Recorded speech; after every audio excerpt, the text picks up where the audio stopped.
Olá, queridos. Hoje nós estamos aqui para dar continuidade ao nosso estudo de literatura, né? E aí vamos trabalhar um pouco o movimento literário chamado de arcadismo, que também pode ser conhecido como setecentismo ou neoclassicismo.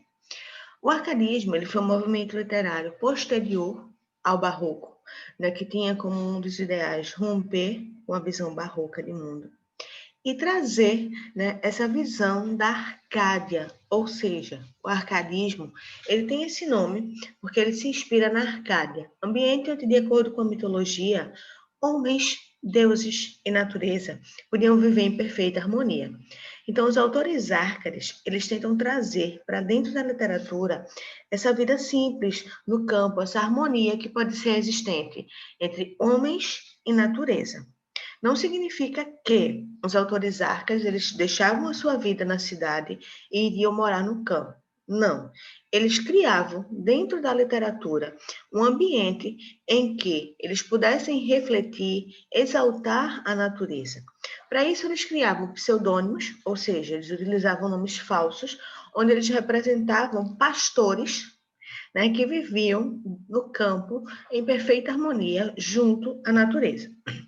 Então, preparei um slidezinho para, a partir do slide, nós desenvolvermos o que vem a ser o movimento Arcade aqui no Brasil. Então, nós vamos estudar o que é o arcadismo, suas principais características, e aí, numa próxima aula, nós vamos trabalhar os principais autores árcades brasileiros, que é o que nos interessa, né, no momento.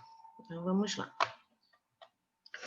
Arcadismo. O arcadismo é uma escola literária que surgiu na Europa no século XVIII, durante a Revolução Industrial, sendo influenciado pelos ideais iluministas e o progresso tecnológico e científico. Também chamado de setecentismo ou neoclassicismo, essa manifestação literária é marcada pela temática cotidiana. O bucolismo? Sim, o bucolismo ele está relacionado à simplicidade da vida no campo, a essa exaltação da natureza que os árcades buscavam tanto em sua produção literária e o retorno às tradições clássicas, que é o que vai fazer com que o arcadismo ele também seja conhecido como neoclassicismo. É o retorno a essas tradições clássicas, que pode ser por meio da estrutura textual, como o soneto, por exemplo, que pode ser por meio da temática, né, que envolve o amor, que envolve elementos da mitologia, que exalta os deuses da mitologia greco-latina. O nome desse movimento literário está associado às Arcádias. Como eu disse a vocês, ele surge a partir do ideal de Arcádia como um ambiente, né, mitológico, onde homens, deuses e naturezas convivem em perfeita harmonia. E aí eles criam Arcádias, que seriam ambientes onde eles podiam se encontrar, né, e debater, discutir, falar sobre os elementos do arcadismo, ou seja, as sociedades literárias da época. De tal modo, os poetas se reuniam nas Arcádias com o intuito de discutir as novas características literárias do movimento, refutando as ideias da escola anterior, que é o barroco. As características do arcadismo refletem a simplicidade por meio da exaltação da natureza proposta pelos árcades. E não esqueçam disso.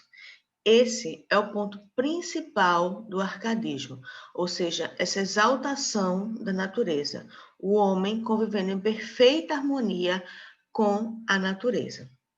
Dessa forma, os escritores árcares estavam preocupados em demonstrar uma vida simples e tranquila, longe dos centros urbanos, lembrando mais uma vez que tudo que se reflete ali, nos poemas que vocês irão estudar, é, na verdade, uma criação dos árcades. Não significa, por exemplo, que autores como Tomás Antônio Vieira, Cláudio Manuel da Costa, que eles saíram do seu ambiente urbano e foram viver em meio à simplicidade do campo. Não, eles vão trazer isso para dentro da literatura, né? Tanto é que eles participavam ativamente dos movimentos sociais da época. E aí, contexto histórico. Contexto histórico, eu não coloquei o nome, eu coloquei apenas uma bandeira que representa o principal fato histórico ocorrido no Brasil aqui na época. Essa bandeira que traz o triângulo vermelho e a liberdade, ainda que tardia, ela representa o movimento da Inconfidência Mineira. O que é que acontece? O arcadismo aqui no Brasil, ele ocorreu principalmente em Minas Gerais. E aí, no período do arcadismo, Minas Gerais estava passando, né, pela Inconfidência Mineira. Quem não lembra, a Inconfidência Mineira, ela foi foi um fato em que um grupo de intelectuais, um grupo de homens, resolveu, né, se revoltar contra a coroa portuguesa e a alta cobrança de impostos que existia em relação a Minas Gerais. Como vocês sabem, o próprio nome diz, Minas Gerais era o centro do ouro aqui no Brasil. E todo esse ouro que era encontrado aqui, né, uma boa parte dele ia para Portugal, em formato de impostos. O ouro ele foi ficando escasso e, mesmo assim, Minas ainda tinha que pagar essa alta taxa de impostos. Caso contrário, a coroa portuguesa, ela entrava na casa das pessoas, por exemplo, e levava todo o material, levava o que tivesse de valor, até conseguir atingir, né, o valor desejado. Então, esse grupo de intelectuais influenciados pelas ideias iluministas, né, eles resolveram, né, fazer com que Minas ela se separasse de Portugal. E foi aí que surgiu a Inconfidência Mineira. Não deu certo, né, para eles, mas foi um movimento que marcou bastante. Então, quando se fala em Inconfidência Mineira, a maior parte das pessoas só lembra de Tiradentes, mas outros homens também participaram, inclusive os dois principais autores do arcadismo, como Tomás Antônio Vieira e Cláudio Manuel da Costa. E aí vem as principais características do arcadismo. A primeira delas é o antropocentrismo.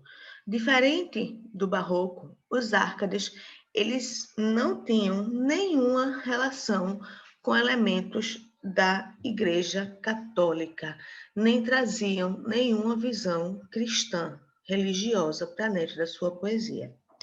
Racionalismo, paganismo, né, que é essa ausência dos elementos da Igreja Católica considerados cristãos, elementos da cultura greco-latina, ou seja, toda vez que os árcades eles iriam fazer referência a algum deus, eles iriam utilizar os deuses tanto gregos quanto romanos.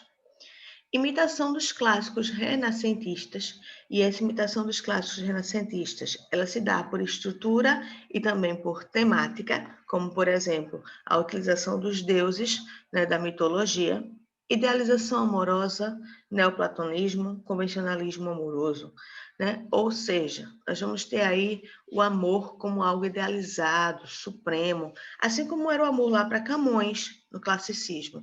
Então, o amor árcade, ele vai ser um amor puro, um amor que não está relacionado à ambição nem a desejo sexual. É o amor como sentimento.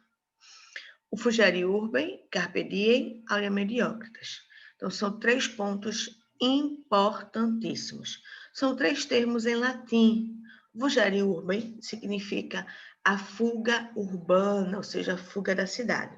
E aí é um dos pontos importantíssimos e que vai aparecer na maior parte dos textos árcades, né? Que quando o autor ele propõe fugir da cidade e viver no campo, a vida simples, ao lado da natureza e utilizando apenas os recursos que a natureza oferece.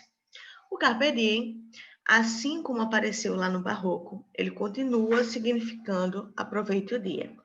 Mas eu não sei se vocês lembram, lá no Barroco, eu falei o seguinte, que o Carpe Diem poderia ser interpretado de 2 formas.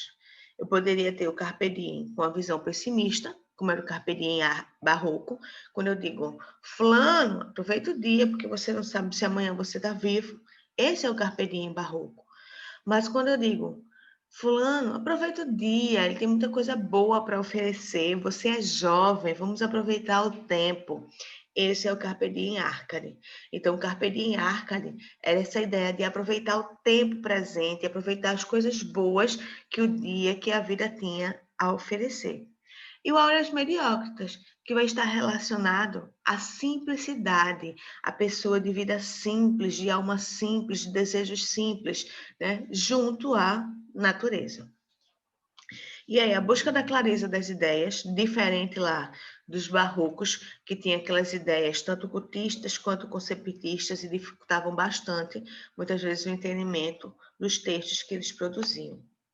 O pastoralismo, né, que vai estar bem relacionado ao uso dos pseudônimos, onde eles criam nomes falsos e se apresentam como pastores que vivem em meio à natureza. Então, o termo pastor, cajado, ovelha, são elementos constantes dentro do arcadismo. E o bucolismo, que é essa exaltação à simplicidade na vida do campo. O universalismo, ou seja, trabalhar com temas universais, amor, esperança, amizade. Os ideais iluministas, né, que é o contexto histórico da época, esse desejo de liberdade, vai estar presente dentro da poesia Arcade.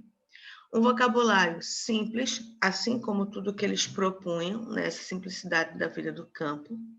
O gosto pela ordem direta, diferente do barroco lá, que eles utilizavam a ordem direta. Quando nós falamos em ordem direta, sujeito, verbo, complemento, certo? Para que o texto ele fique mais fácil de ser entendido.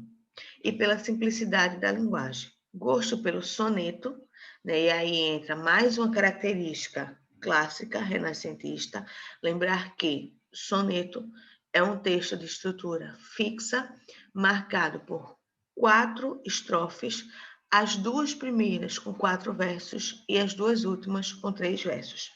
E pelo decassílabo, ou seja, versos com 10 sílabas poéticas. E a ausência quase total de figuras de linguagem. Em alguns momentos, eles vão utilizar a metáfora, mas as figuras de linguagem elas não eram tão presentes assim no arcadismo. E aí eu trouxe um trecho de um poema Arcade para que a gente possa visualizar como é que essas características elas eram representadas no poema. É a lira 1 de um texto que se chama Marília de Dirceu e que vai ser estudado por vocês na próxima aula. Então, Marília de Dirceu seria um poema Arcade, onde o pastor Dirceu, que na verdade era o autor chamado Tomás Antônio Gonzaga, dedica alguns poemas, algumas liras à jovem Marília. Diz o seguinte: eu, Marília, não sou algum vaqueiro que viva de guardar alheio gado, de tosco trato, de expressão grosseiro, de frios gelos e de sóis queimado. Tenho o próprio casal e nele assisto. Dá-me vinho, legume, fruta, azeite. Das brancas ovelhinhas tiro leite, e mais as finas lãs de que me visto. Graças, Marília Bela, graças à minha estrela. Irás a divertir-te na floresta. Sustentada, Marília, no meu braço. Ali descansarei a quente sesta, dormindo um leve sono em teu regaço. Enquanto a luta jogam os pastores, e emparelhados correm nas campinas. Tocarei teus cabelos de boninas, nos troncos gravarei os teus louvores. Graças, Marília Bela, graças à minha estrela. Veja o que ele fala aí de Marília, e ao mesmo tempo ele retoma também esses elementos da natureza. É quando eles têm o próprio casal e nele assisto, ou seja, eu tenho a minha própria pequena casa, nela eu vivo, assistir também tem o sentido de morar, né? Dá-me vinho, legume, frutas, azeite, das brancas ovelhinhas tiro leite, e mais as finas lãs de que me visto, ou seja, ele está mostrando a ela que ele tem uma vida simples, onde ele utiliza os elementos que são dados pela própria natureza. E aí ele convida Marília a divertir-se com ele na floresta, né, sustentada pelo braço dele, ou seja, andando ao lado dele, dormindo um breve sono à beira de um rio. Então, vejam que é um texto onde ele apresenta, né, essa vida simples, esses elementos que estão relacionados à natureza.